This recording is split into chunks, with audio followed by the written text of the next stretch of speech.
Man, things just got real. Canelo Alvarez out of his contract. Now, I made like different videos over the last year or so that pertain to Canelo Alvarez. And I used to say a lot of different things about him. One of the things I used to always say was that, you know, if these morons at DZON are gonna pay you $30+ million to fight anybody, pimp their ass. Do what you gotta do. But you just can't be called one of the best fighters in the world, and you can't be considered one of the top 10 pound for pound best fighters when you're fighting low tier fighters. But if these morons are gonna pay you that type of money, do it. Go get your money. I'm not gonna hate on somebody for doing that. They're gonna take the least available, the least dangerous opponent every single time. You go ahead and get your money. But also one of the things I used to always say about him was, regardless if he's quote getting 30-something million dollars, Golden Boy is effing him, and they're effing him hard. I used to always say he's making good money. He's making tens of millions still, but he ain't making that.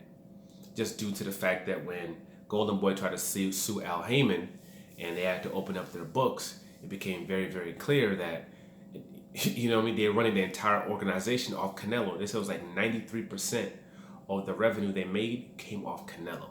And they were able to run this entire organization off that. That means they had to have been skimming a crazy amount of money. And obviously when it came to this deal with DZON, it was the same type of thing. So obviously this lawsuit came about, and we started finding our stuff already kind of off the rip, which was kind of like, the deal that they had, that was a deal between Canelo Alvarez and Golden Boy. It wasn't even with DZON necessarily. DZON and Golden Boy had a whole different deal. And they wouldn't open up the books to show Canelo exactly what was agreed upon, because it seemed as if also they utilized him in order to get that big deal that they got. They were getting like $17 million a year, to set up their fights. And then on top of that, they were getting, I guess like $40 million altogether to pay Canelo and to set up fights for whoever they face. And then who knows how much, what is Golden Boy taking from Canelo? 30%? 40% of his money? Who knows? But clearly there was something in those contracts. Clearly there was something in those contracts that not only Golden Boy, but DZON didn't want people to see. They knew that if those books got opened up, there was going to be some craziness that was going to be going on. Who knows what federal laws they might have been violating, like the Ali Act. Who knows? So because of that, instead of going to trial and having to put everything out on display, they actually came up with an agreement with Canelo Alvarez and they let him go. So now he's no longer signed to Golden Boy, and he's no longer has any kind of attachment or deal with DZON. He's been allowed to leave, where he's a free agent now, and he can do whatever the hell he wants to do. And I'm thinking the worst thing that could have happened to DZON and Canelo Alvarez was Andy Ruiz becoming part of their camp. Just due to the fact that Andy Ruiz, he signed to Al Haymon. So he knows how everything works when it pertains to the business.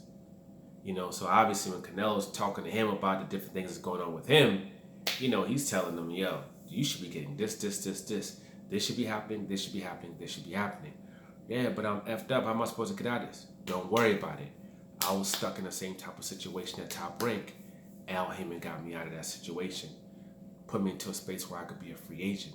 And now I'm doing my thing. So my biggest paydays were my biggest paydays. Top Rank didn't take huge giant chunks off that money. And probably telling him how much money he actually got.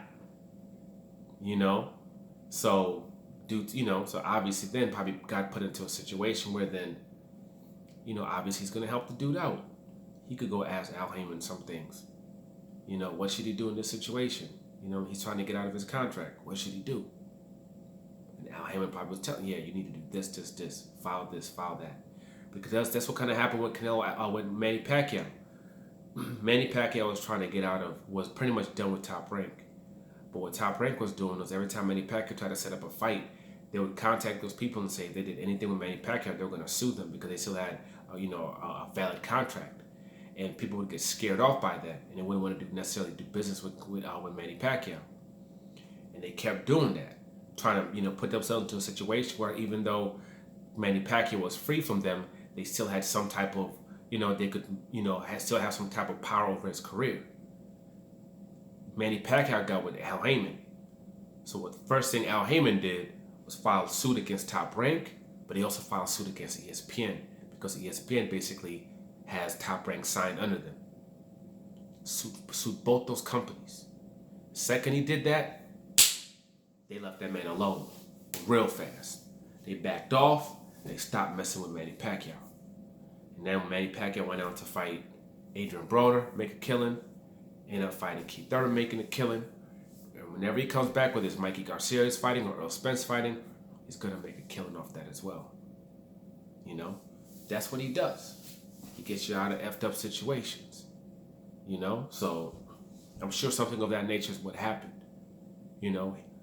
Andrew Ruiz joining that camp was the worst thing that could have happened for those guys.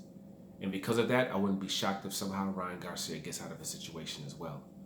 Why fight if you fight Ryan Garcia, if you fight Campbell and beat him? Why put yourself into a space where you're fighting Gervonta Tank Davis and Golden Boy is getting a piece of that money?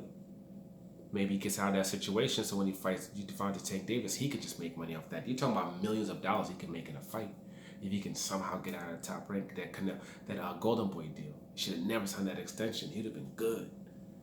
He'd have been good right now. But we'll see what happens when it comes to him. See if he wins his next fight and see what moves that he makes. But Canelo's free now. What I think he's going to do, I think he's going to fight that Ildrim dude on Showtime, beat him. And I think after he beats him, after that, he's going to do a big fight with PBC. Well, that fight would be with PBC anyway, because that's a PBC fighter. But I think after that, then he fights like a Caleb Plant, a Benavidez, or a Jamal Charlo. I think it's going to be that type of situation because in order for him to get paid, they're not going to give a Showtime. PBC isn't giving you a chunk load of money for you to just fight bums your whole career. You're going to have to fight dudes. You're going to have to fight some grade A opponents. And, if he does that and he's successful, whether he even wins or loses, he's still going to make a substantial amount of money, regardless. And he's going to do a whole lot for his career and his reputation if he goes in that direction. I don't see him going to Top Rank. They're not going to pay him. I don't see him going back to the zone, obviously, because they effed him. Trying to suppose he's going to get paid 30 and they drop it down to 15. Because a lot of questions people were asking, like, where else is he going to go make $30 million? DZON wasn't paying him 30 anyway.